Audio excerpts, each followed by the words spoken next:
Hey YouTube, let's chat. So one important thing to know about me, I'm a huge film nerd, went to school for it, hope one day to be a director, we'll see if it happens, but we're going to talk about a lot of film stuff on this channel. So I don't know if I have the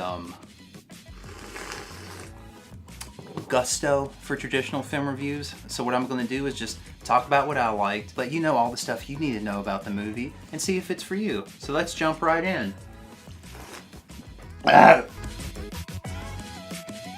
Two people get bigger and smaller and they save a mom. Done. Next point.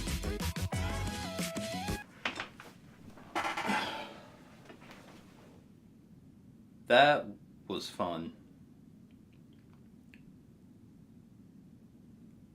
They're gonna make a lot of money off toy sales. I don't know if you've noticed in the past few years, but Disney's kind of taking control of everything. So a lot of people worry about their favorite properties like Star Wars and Marvel, that they're going to become Disney-fied. This is the most kid-friendly Marvel movie that's come out yet. I'm not exaggerating. Like, if you think that couldn't be possible, this movie is more House of Mouse than House of Ideas, for sure. This movie is basically a reboot of Honey, I Shrunk the Kids. I know everyone's like, but GREGarious, the original was the same way. Everyone said the same thing. You repeat the same thing. Repeat the same thing. Well, hold on, Internet. Hold on. Trust me. Watch this movie. Go back, watch the original. This one's way more like Honey, I Shrunk the Kids. Trust me. Just trust me. To me, there's a magic to this movie that's more so expanded upon in this one as opposed to the original. I just want to say right out the gate, the humor ratio for me was 70-30. 70 of it, I laughed a lot. 30 of it, I kind of... that's bad. Now you may think that a 70-30 ratio for comedy that sticks in a movie isn't that bad. Usually I would agree. This is a comedy. This is a comedy before anything else. And it doesn't derail the movie. It doesn't make it a bad movie for me, but maybe for you, you want to think about that. That if you're going in here to laugh, you will. Most of the time, sometimes you may just kind of... Alright, that was funny. That was humorous. I got the joke, that was cool. And other times, like... could we move to something else? Or like, maybe not joke for a few minutes? This movie, it's its own little self-contained story, so you don't have to see the rest of Marvel movies to understand this one. Maybe see Ant-Man and Captain America Civil War, and you're pretty much caught up. You can enjoy this movie on its own, which is a huge strength to it. And it's fun. It's a lot of fun, and I don't think there was a moment when I was sitting through it that I felt bored. There's parts to where I wanted it to, like, break off the humor and go do something else, but I wasn't bored. I may have been like irritated in parts, but I was never bored with this movie. Now let's talk about what you came to this movie for, the Honey, I Shrunk the Kid-esque gags and action moments and stuff like that. If I was talking only about those parts, I would have almost nothing but good things to say because it's so inventive and it really doubles down on the premise because it's so goofy the way that things happen. I mean, you'll have a car the size of a Hot Wheel, you'll have ants the size of people. I know what you're thinking, well that happened in the original, so it has to be more the same, right? Well, no, they get weirder with it. And I think that's a huge payoff of this movie. Now there are parts where you get giant Ant-Man in this movie, and it's amazing. It's so much fun. And it's so good. Those parts are great. When Ant-Man and the Wasp are shrinking and growing and helping each other out, the sight gags come together and it's so much fun. There's a scene that reminded me of Muppet physics, when they would actually show their legs and they would move and it looked really unnatural. And it's not terrible, but as great as the rest of the movie looks, it's not great. Now all the characters in the movie have this weird sitcom-y charm that I loved all of them. Paul Rudd and Evangeline Lilly are perfectly cast as Ant-Man and the Wasp. They are so good in their roles and they own it. I feel like they're having a great time off-set, not just on-set, and it shows in the movie. Their chemistry really works. Now another reason why people are excited for this movie is this is the first time that a female superhero in a Marvel movie has had their name in the title, meaning that she's a main character. Now, is that true? Yeah, she is a main character. Are they together for a lot of the movie? No, they're not. And like I've been hearing the early online reviews, people are praising those parts and they're amazing. But there's some parts where they're not even together. And yeah, it's set up, dialogue, and listen, bro, I know about plot and script and setting up and build off and climax and apex and CPEC. I know about all that. What I'm saying is that they could have written a script where they were together for almost all the movie. Let's talk about romance. For the past few Marvel movies, I think they've done a pretty good job with the either lack of romantic subplots or the ones that they did have didn't derail the movie and they made sense. Now, does this movie follow the same trend? I actually like the romantic subplot. Yeah, there's one here, but it felt good because there's history and it didn't feel forced like some movies. Looking at you, Thor. That's another thing I liked about this movie is they subverted a lot of the female in distress tropes and they put it on Ant-Man in this movie. They put it on male characters in this movie to where the female or females are the one who have to save the men, and I thought that was super cool. You don't get to see that in a lot of movies nowadays, especially action movies, so I felt like that was a really cool part of the movie. Let's talk about the villain. She's a very different villain than most Marvel antagonists have been so far. Let me explain. Her motivations make sense, but she's not someone who necessarily has the intelligence to operate her plan on a certain level. She's just someone who's trying to do something that's not inherently bad because she went through something awful.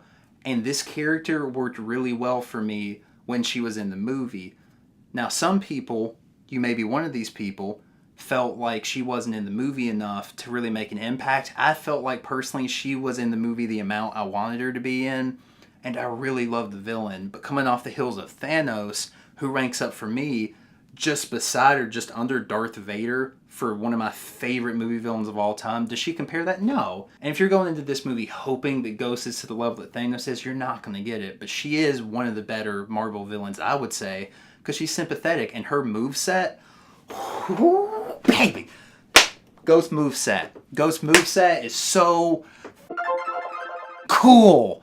It's so, I feel like it's so cool. She's over here, and then she's over here, and then she's... The parts where her phasing powers would come in, my mouth was just open like, that's cool. That is cool. I don't think I have seen that in a movie on that level yet. If there has been a movie, be mean in the comments and tell me, and make me grow as a person so I can watch that movie, because in this movie... So I went into this movie expecting a fun romp, and I got it. Now, if you're someone that likes to watch movies that are based in scientific fact or just weird science that could make sense on some level, you're going to be disappointed with this movie because there's points to where even the science that they explain themselves falls flat on itself. And if that stuff bothers you in movies, if that bothered you in the first one, they double down on it in this movie. This movie's not about the science. It's about the goofiness that comes with the fake science and all the cool things they can do. Now, the quantum realm stuff, the crazy cool graphics and all of that, it's in the movie for maybe 10 minutes, maybe 15. And when it's there, it's really cool visuals. The characters that haven't been shown a lot that show up are really cool. I like everything. There is a because magic science moment in this movie that you may get frustrated at towards the end. It didn't bother me. May bother you. Probably going to bother a lot of people. I came here for the goofs. I came here for the gaffs. I came here for the gasp. I came here for the... Oh. Let's talk about that cinematography. For me personally, the more recent Marvel movies, the way they've been shot has been breathtaking and innovative, and it's really played around with stuff. Don't believe me? Go back and watch the Black Panther waterfall scene. Then go watch the scene in Infinity War where it's like a disaster movie. I don't want to, if you haven't seen Infinity War, the like 5 people who haven't, I don't want to ruin it for you. The scene in New York that's almost like a disaster movie, like it was shot so different than most blockbusters and really had a cool style to it that I had high hopes for Ant-Man. It didn't happen. The way that this movie is framed and shot is like a basic comedy movie. And that's not a bad thing. Now don't get me wrong, all of the shrinking and growing stuff, the way that's shot and framed is really innovative. And by innovative, it's pretty much like basic action movie stuff at this point. And it's not bad.